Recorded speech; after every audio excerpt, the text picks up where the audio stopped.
Hey guys, we're gonna wrap up this bad boy.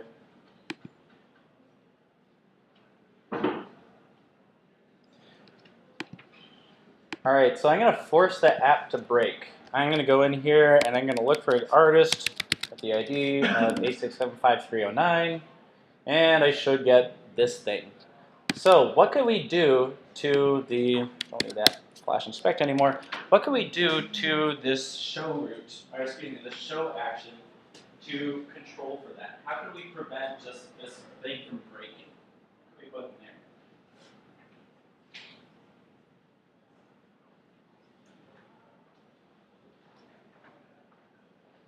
Well, I will show you. So we could do something like if artist exists, ID, params, ID, then do this thing, render show, else, I don't know, flash alert, that artist doesn't exist, genius, and then redirect to the root URL.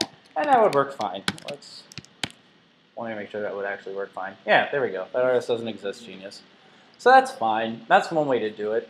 But there's a much nicer way we can do it. I mean, it's kind of a pain to have to like do all this if-else stuff everywhere. Wouldn't it be nice if, purely hypothetically, we could just say, hey, whenever this type of error happens, Rails, you should do this thing. Whenever you get some sort of a record not found error, you should do this specific thing. If only we could tell it to just rescue us from these errors. Well, in fact, that's what we're going to do right now. So, I'm going to give you something to put in your application controller.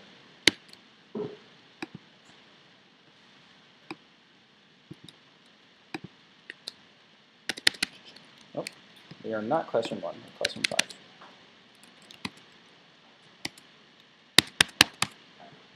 All right, so go ahead to your application controller and just replace the entire contents of this thing with what I slacked out.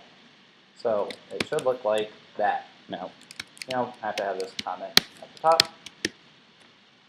There.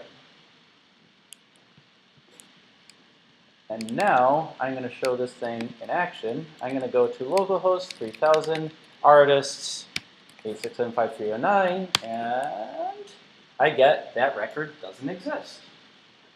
There it is. So I said if only Rails would rescue us from a particular error of this type, and here Rails is rescuing us from a particular error. So this active record not found thing, that is what we saw before whenever we went to an artist for which there was no ID. So I'll go back, or excuse me, an artist that didn't exist. So you see how it says active record not found up there? Every error, every exception, they're the same thing. Every error or exception in Rails has its own class. The class of this one is active record not found. So what we're saying to do here is we're telling Rails to watch out for any error that has this particular class, any error of this particular type. And when that happens, to do this thing. So couldn't find record, that matches the name of this method down there. That could be called anything. If this was fruit bat, then this would also be fruit bat, but that's not a very good name. And then this should look pretty familiar, I think. It's just redirecting to some URL, and then we're using the notice thing in there. This should probably actually be on alert. And there we go. So that works fine for artists. It should also work fine for songs. The exact same thing. So now this thing rescues us from any errors where a particular record wasn't found. This is sort of a like one-size-fits-all, catch-all thing. Yeah.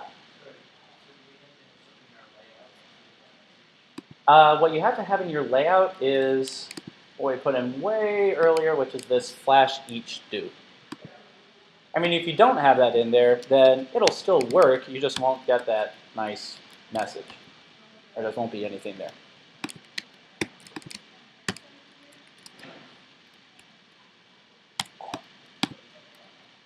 So that's fine. And let's see. Is there anything I'm forgetting? Nope. And you can have as many of these rescue froms as you want. So let's see. What's another thing that we see often? I'm going to go back to the artist controller, and I'm going to crapify this. Make it what it was before. Create, redirect to artist. I want to get a failing validation up on here. So now we get an error of a different type. This is a record invalid one. If we wanted to, we could also rescue from that. We could do rescue from active record, record invalid with validation fail. Def validation fail. I don't really feel like redirecting anywhere, so I'm just going to do render text you failed validation. And so now if I go back and try to do this again, it's just going to catch that. It's going to rescue us from it. It doesn't do a very good job of rescuing us from it because this is a really crappy error page. But it still does. It does something whenever that error happens. So record not found, that's a pretty good thing to use with rescue from. Why is record invalid not a very good thing to use with rescue from? Why would we probably not actually want to do this thing?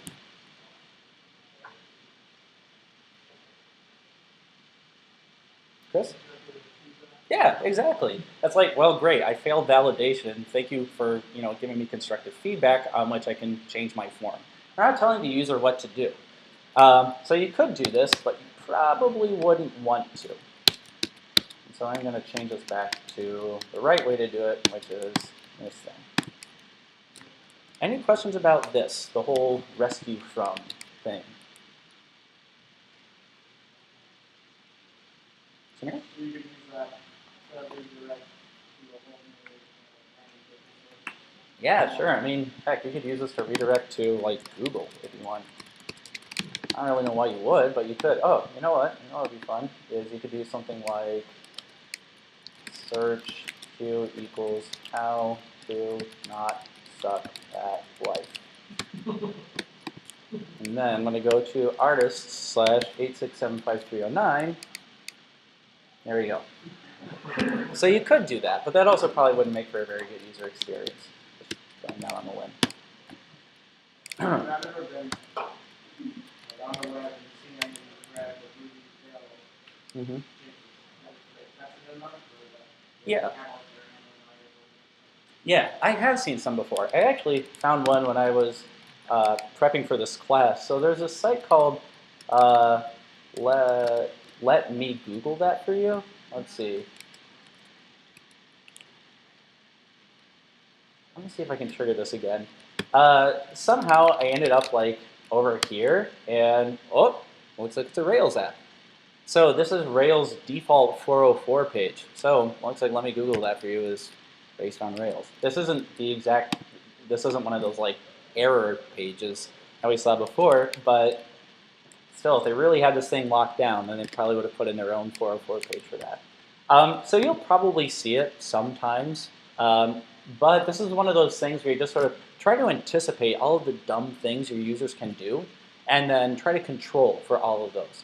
So what we do in Garnet, for instance, I know I show this a lot, but it's just because I don't know, a lot of time staring at it, is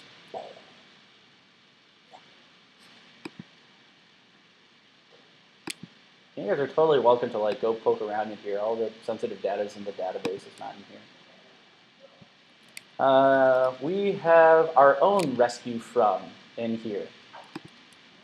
So rescue from, let's see, here's a Rails error, here's another error, and then it rescues from those with this method called global rescuer, which has a whole bunch of stuff down here, but it has some familiar things in here. It has like my old friend, which is star times 50, which shows like a line of asterisks, and it has flash, and then it redirects to back, so you can do this, it just makes you go back.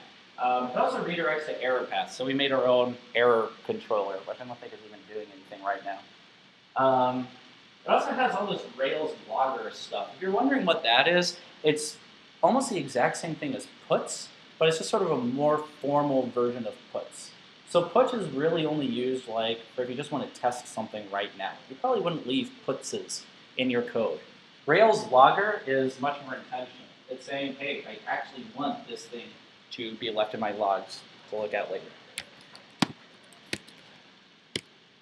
But the result of doing that is that when you go to Garnet, I wonder if I can trigger one. Oh, no, darn. Maybe if I do users.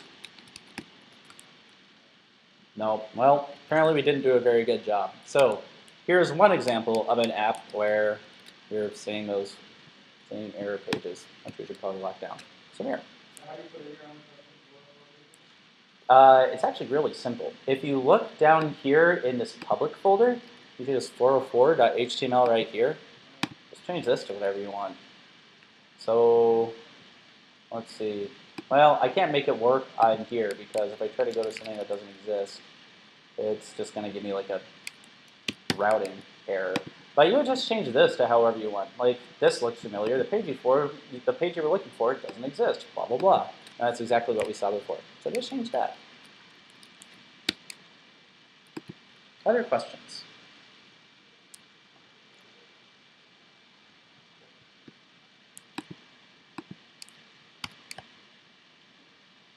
Cool.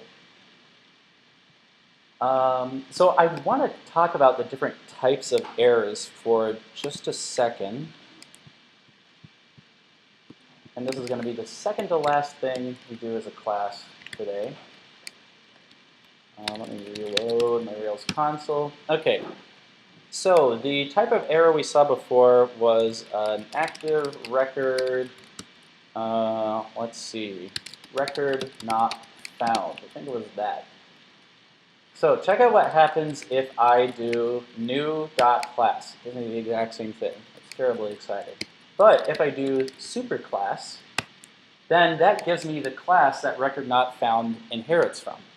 If I do superclass.superclass, it's going to go up 2 levels. We can see that this record not found error inherits from an active record error, which inherits from a standard error, which in turn inherits from an exception, which in turn inherits from an object, which inherits from a basic object, which inherits from nil. There we go. And I don't think this inherits from anything. I think I'll just throw an error at you. Yep. So that's cool. But now check out what I get if I do like 3 divided by 0. I get this mess of stuff. I get an error of this type, a 0 division error. So I'm going to sort of follow that one back as well. I'm going to do 0 division error, new class, superclass, standard error, and superclass, exception, and then it goes back to the exact same thing. If I do Batman minus 40, then I get a no method error. It's saying that strings don't have a minus method, and they don't.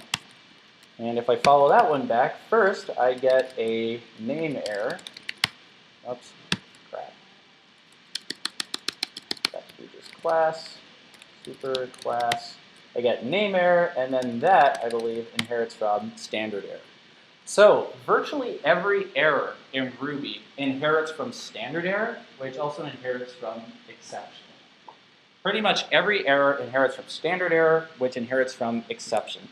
The difference between standard error and exception is that, for instance, when you do Control-C on the Rails server, that generates a kind of exception called an interrupt, which doesn't inherit from standard error. It just inherits straight from exception.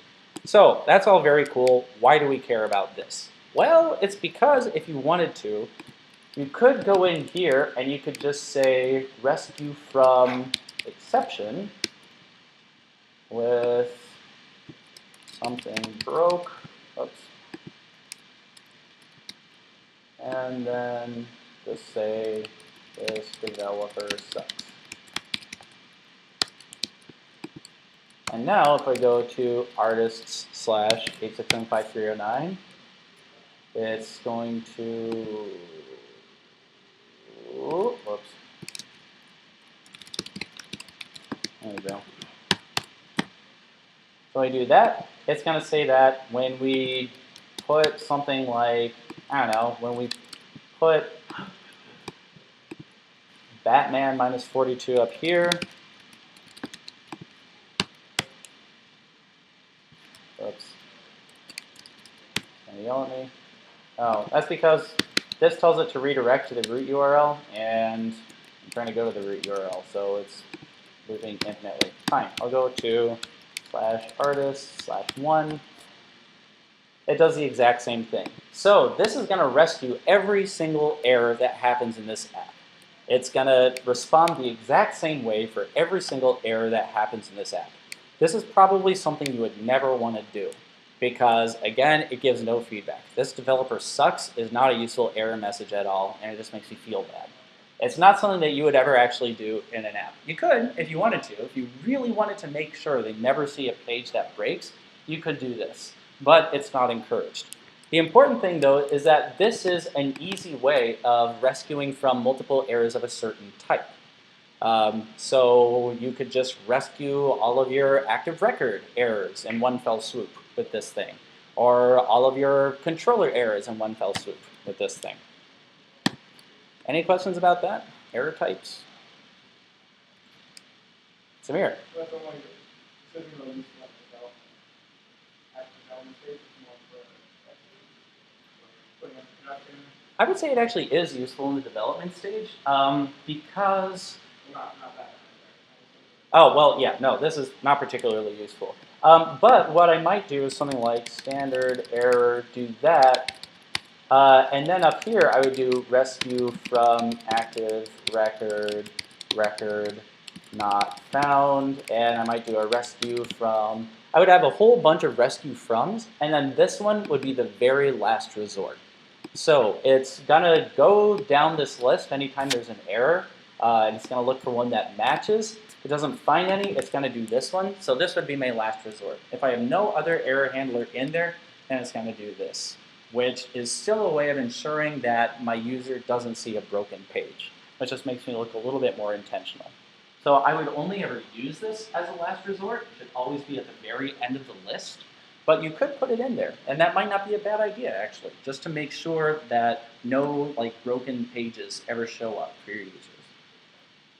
Does that answer the question? Cool. Anything else?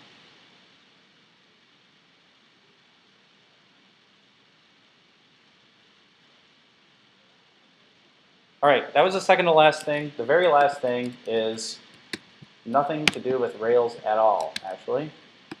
I just want to talk about where this rescue word comes from. And to do that, I'm just going to make a little file on my desktop.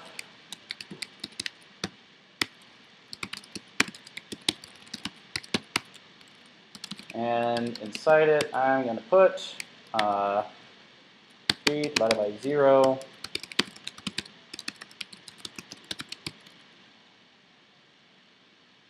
And then I'll run it. Cool, so I get that zero division error. We've seen that before. Check out what happens if I put it inside a rescue block. So I'm going to do begin. This is something that you're probably never going to have to do. The reason I'm showing it is because it happens all the time underneath the surface of your app. This is how every error happens and is handled. Put my error.message, and there we go. So now I'm going to run this, and it just says divided by 0. This doesn't break my app. So what's happening here, begin is saying, hey, Ruby, listen for an error in this block of code. This block of code could be however long you want. I could put, Batman minus 42 in here. I could put any old thing in there. But it's saying, Ruby, listen for any sort of error while this block of code is happening. If an error happens, then Ruby is going to look for a rescue. If it finds it, it's going to do whatever that rescue tells it to do. So it generates an error. That error is saved into this thing, and now I'm just putting it out. So begin says, listen for an error. Rescue is what it does with that error. You don't have to have anything inside rescue. In fact, it doesn't even have to have this part.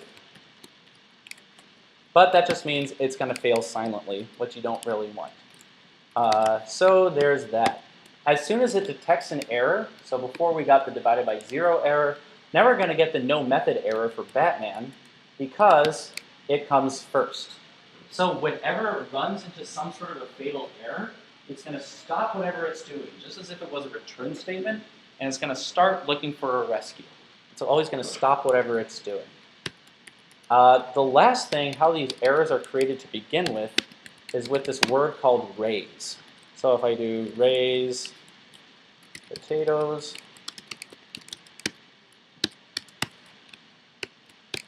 that's how you throw an error in Ruby. And now it throws potatoes. It stops whatever happens and just generates an error. After potato. That after potato won't show up because potatoes made it stop. So that's begin, raise, and rescue. Again, it's something that you're probably not going to have to touch in Rails. If we do more stuff in like Sinatra, then you may have to. When we get into Node, it's going to be a lot more important. But Rails has so many sort of safety nets in it that you don't need to worry about this stuff. But you should at least know what this exists because you're going to see it out there in the real world. You're going to see people doing stuff with begin and rescue. And so that's what's going on here. It's just all about error handling. And that's pretty much it. So to review, let's see. Britton, can you tell me the difference between .create and .create with a bang?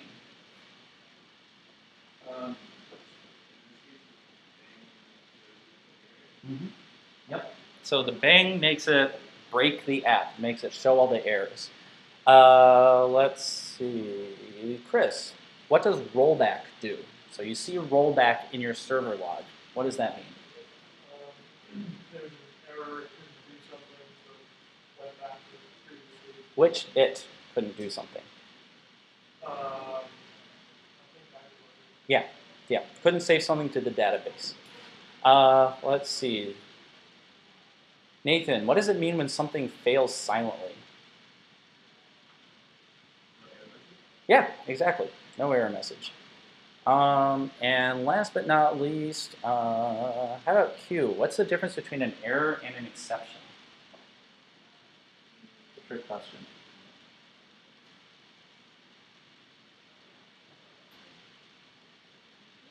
Say what? Can someone help her out?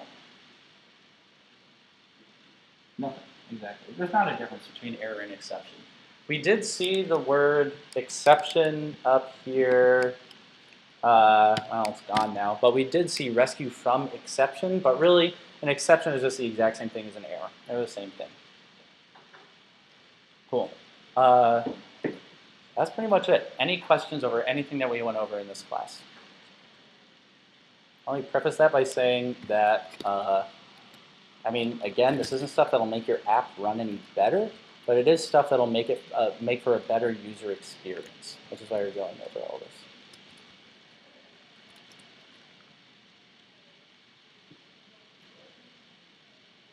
Cool. Well, it's 10 till. Why don't we break anyway? And I'm going to hang out here for 10 minutes, so you're free to go. But if you have any questions, then come up and say hi.